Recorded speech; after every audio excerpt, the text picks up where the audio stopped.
Hey everyone, I'm Lori Keating and this is KidLit Meet and Greet. I am here today with Dara Henry, author of Hanukkah Pajamakas, releasing this September 3rd. Welcome, Dara. Thank you so much for having me, Lori. I really appreciate it, and I'm very excited for the interview. Yay, absolutely. I'm so excited to talk to you about your debut.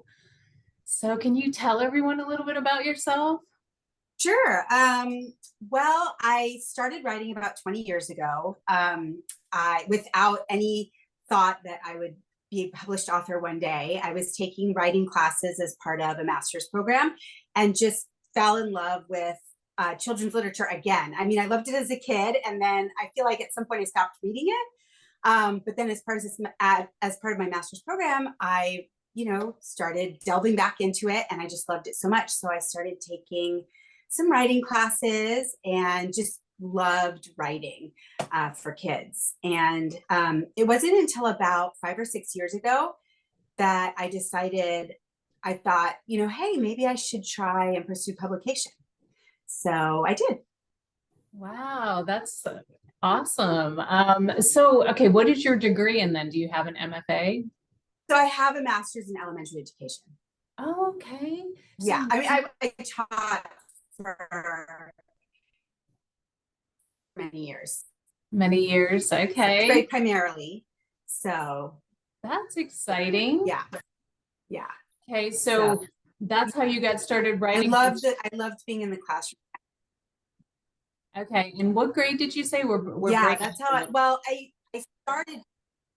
So I taught fifth grade for, a number of years. But I mean, I was even writing before that to some degree. I mean, when I was a kid, I wouldn't say that I was, an avid writer, but I like to write poetry, surprisingly. And I say surprisingly because a lot of what I write now isn't poetic. I mean, some of it's lyrical.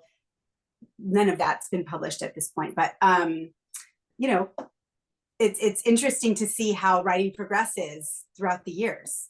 Sure, that makes sense. So where did your idea come from for this book? So the book is about a little girl who loves her pajamas, and Hanukkah. But I got the idea one January because my kids were in their Hanukkah pajamas still. And I had a really hard time that morning getting them to get changed into regular clothing. And I thought, you know, these Hanukkah pajamas are really special to them. And the title just popped into my head. And yeah, I started taking notes and started writing. Yeah, it's a fun story. I love it. Thank you so much. Thank you. Yes. So do you have a favorite line or a spread that you want to share? Sure. Yeah. I mean, there's so much to love about these illustrations, but Yes. I don't know if you, well, oh gosh, you know what? I have that. I'm not going to be able to share it right now, but okay. I love the image of Ruthie kind of gets into some glitter. Yeah. And the line is her father groans and says, glitter never comes off. And she said, so Ruthie grins and says, sparkly, not spotty. And I love it so much because it kind of shows the dichotomy between like what kids think about a situation versus what grown-ups think about a situation, and how they can be so excited and enthusiastic. And oftentimes, well, I don't know about other people. For me, I have 3 kids, and oftentimes I'm like, oh no, it's so much mess. But because she's sparkly. Right. So I just love that so much. And I love the illustration is so great too.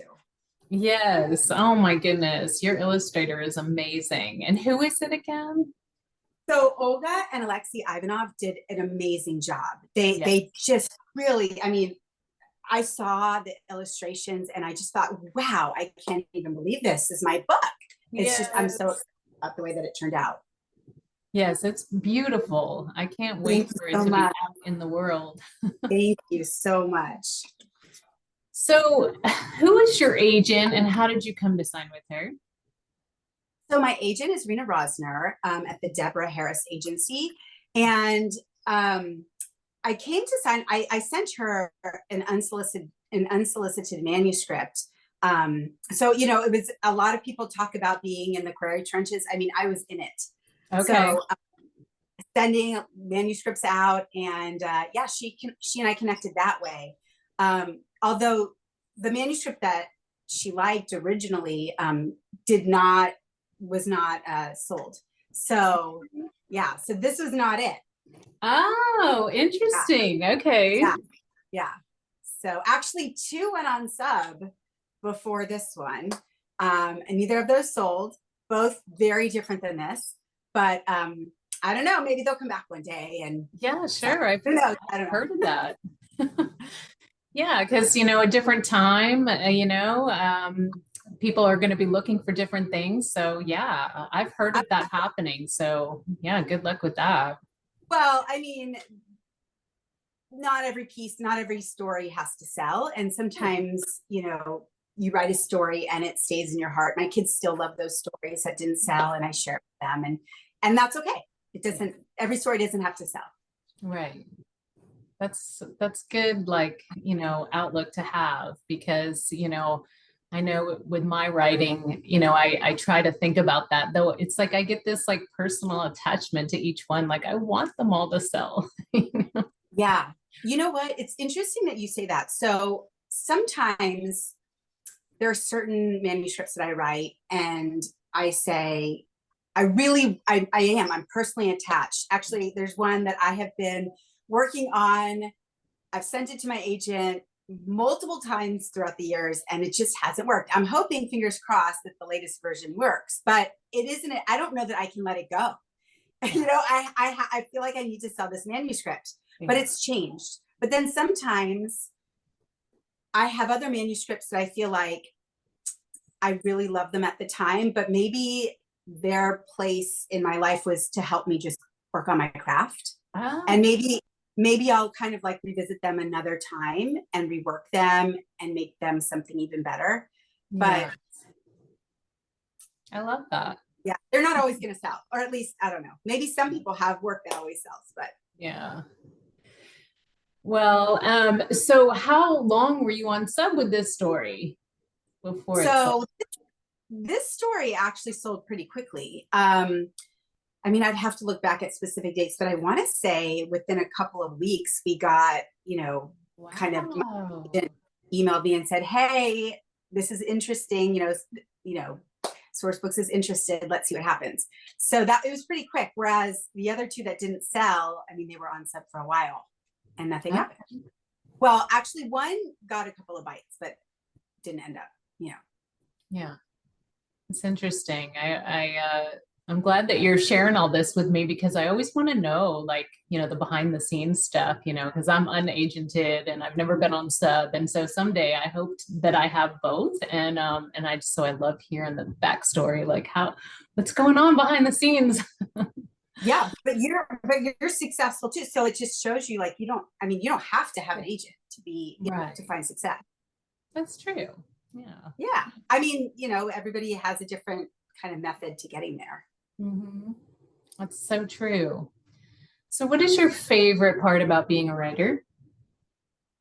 If you had asked me that probably 6 months ago, I would have said, and actually somebody did ask me that question about 6 months ago, and my answer then is probably very different than today. So I did say, and I would have said, just the magic of writing when you get a fresh idea and you flesh it out and it actually becomes a story, like you make something from nothing. It's like incredible.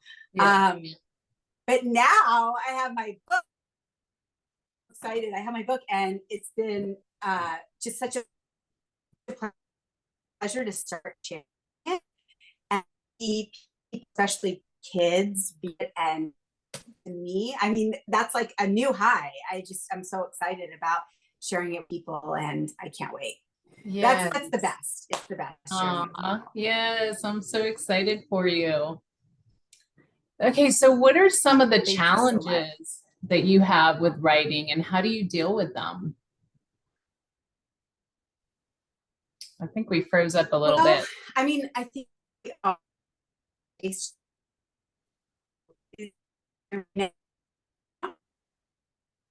now, Lori? Yeah, okay, now you're back. Your image is Are we still frozen. frozen? Yeah. Okay. Okay. Can you see me now? Can you hear me now? I feel like it's one of those commercials. Okay. So the question was about challenges. So I think we all struggle at various points, right? Sure. I've struggled with developing ideas. I've struggled with, just feeling like I have something unique. I struggled getting an agent for a while. Most recently, I'm struggling with not necessarily, the act of writing itself, but posting on social media has been a really big struggle for me, like figuring out what to say, what kind of content I should be putting out there. And through it all, though, I would say the way that has been the most helpful to dealing with it is connecting with other writers. The KidLit community has been so wonderful and so supportive, and especially my critique group. And also I have this marketing group, PB Store 24, and they've been, whether it's, me checking in with them about how I'm feeling, I might be feeling overwhelmed, or just, I don't know what to do. I don't know what to say on this post. They've just all been so wonderful. So dealing with it with community has been really helpful. Yes, definitely. I agree completely with you on that one. So, do you have any exciting projects that you're working on that you can share? So, I don't have anything really to share so much. I'm always working on something new. And I did mention I'm kind of trying to revamp an old idea. Sure. And hopefully at some point, I would love to be able to, if it sells, fingers crossed one day, I would love to be back and just have a conversation with how long this has taken me and what an experience it has been, because it has been a really interesting experience. So I'm working on that, and and then I'm always jotting some new ideas down, and I think I'm allowed to say this, so I hope I do have something that's unannounced that's coming. Ooh, okay. Yes, but nothing. I think that's all I'm allowed to say. Okay. Well, that's exciting. Yeah, so more to come. All right. Okay, so switching gears here, we'll do like a couple fun questions. What is something that you can't live without, and why? Well, other than, family and community, I would probably say coffee. Yes. Oh my gosh. Yeah. Because every single morning, I feel like I need my coffee to really get going. Whether just, I can do without it, but it just makes my experience that much more enjoyable and routine. Yes. I agree completely with you on that. It's like I've gone without coffee before, but I just love it so much. It's such an enjoyable way to start my morning. Yes, totally. Agreed. Okay. So if you could be any animal, what would you choose and why?